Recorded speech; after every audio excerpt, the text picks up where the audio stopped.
പൈവിളിക ഗ്രാമപഞ്ചായത്തിലെ ലിങ്കിനടുക്കയിൽ ചെങ്കൽ ക്വാറി ഉടമ പൊതുവഴി അടച്ചതായി പരാതി. കാലങ്ങളായുള്ള സഞ്ചാര സ്വാതന്ത്ര്യം നിഷേധിച്ചതിനെതിരെ നടപടി ആവശ്യപ്പെട്ട് നാട്ടുകാർ കയ്യാർ വില്ലേജ് ഓഫീസിലെത്തി.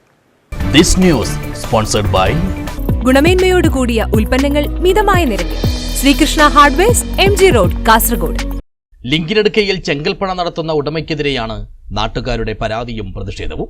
പണ്ടേ തങ്ങൾ ഉപയോഗിച്ചു വരുന്ന പൊതുവഴി ഒരു സുപ്രഭാതത്തിൽ ചെങ്കല്ലുകൊണ്ട് മതിൽ കെട്ടി ഇദ്ദേഹം അടച്ചുവെന്നാണ് ആരോപണം. ഇത് ശ്രദ്ധയിൽപ്പെട്ടയുടൻ ഓരോരുത്തരായി സ്ഥലത്തെത്തിയതോടെയാണ് വിഷയം പരാതിയിൽ നിന്നും പ്രതിഷേധത്തിലേക്കും വഴി തുറന്നത്. ഒടുവിൽ ഇതുവഴിയെത്തിയ പോലീസുകാർ ഇടപെട്ട് ഇവരെ ശാന്തരാക്കുകയായിരുന്നു. പിന്നീട് നിയമാനുസൃതമായ നടപടികൾ ആവശ്യപ്പെട്ട് നാട്ടുകാരുടെ പ്രതിനിധികൾ കയ്യാർ വില്ലേജ് ഓഫീസിലെത്തി രേഖാമൂലം പരാതിയും നൽകി. അധികൃതരുടെ മൗനാനുവാദത്തോടെ പൊതുജനങ്ങൾക്കും പരിസ്ഥിതിക്കും ഭീഷണിയായി നിരവധി ചെങ്കൽ പണകളാണ് അനിയന്ത്രിതമായി ഈ ഭാഗത്ത് പ്രവർത്തിക്കുന്നതെന്നും നാട്ടുകാർ ചൂണ്ടിക്കാട്ടുന്നു. ഈടെ വന്ന് ഞാൻ പുറകെ കെട്ടി താമസിച്ച് 9 കൊല്ലമായി.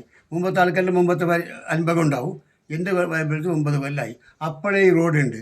അപ്പോഴേ പഞ്ചായത്ത് വന്ന് എനിക്കിടെ പെർമിഷൻ തന്നതും ഈ സ്ഥലം കണ്ട് ഞാൻ പുരയെടുത്തതും ഓർ വന്ന് പെർമിഷൻ തന്നതിന് പുരയെടുത്ത് കെട്ടിയതും എല്ലാം അറിഞ്ഞിട്ട് തന്നെ എന്നില്ല പഞ്ചായത്ത് വില്ലേജ് ഓഫീസ്. അന്ന് എന്നോട് വില്ലേജ് ഓഫീസ് എനിക്ക് നിങ്ങൾ പേടിക്കേണ്ടത് ബന്ധമായി. ഇപ്പം ഇന്ന് വിചാരിക്കാതെ ഓർ ഇന്നലെ മുന്നാന്നല്ല ആയുസ്മാരില്ലാതെപ്പോൾ ഇന്ന് വന്നവർ വൈബന്ധാക്കിയത്. ഇവിടെ പൊറുതിമുട്ടി ചിലർ പരാതിയുമായി രംഗത്ത് വന്നതോടെയാണ് പണയുടെ ഉടമ വെല്ലുവിളിയുടെ എന്ന വണ്ണം പൊതുവഴി തടസ്സപ്പെടുത്തിയതെന്നാണ് പ്രദേശവാസികൾ പറയുന്നത്. ഈയൊരു നടപടി ചുറ്റുവട്ടത്ത് താമസിക്കുന്ന ശാരീരിക പരിമിതികളും ആരോഗ്യ പ്രശ്നങ്ങളും നേരിടുന്നവർക്ക് വലിയ പ്രയാസം സൃഷ്ടിക്കുന്നു. അതേസമയം വേണ്ടപ്പെട്ടവരെയെല്ലാം വേണ്ടതുപോലെ കണ്ടാണ് തങ്ങൾ ചെങ്കൽ ക്വാറി നടത്തുന്നതെന്നും അതുകൊണ്ട് തന്നെ ആര് പരാതിപ്പെട്ടാലും ഒരു കാര്യവുമില്ലെന്നാണ് ഉടമകൾ തന്നെ പറയുന്നതെന്നുള്ള ആരോപണവും ഉയരുന്നുണ്ട്.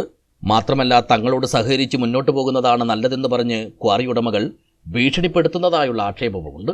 News bureau, Uppala.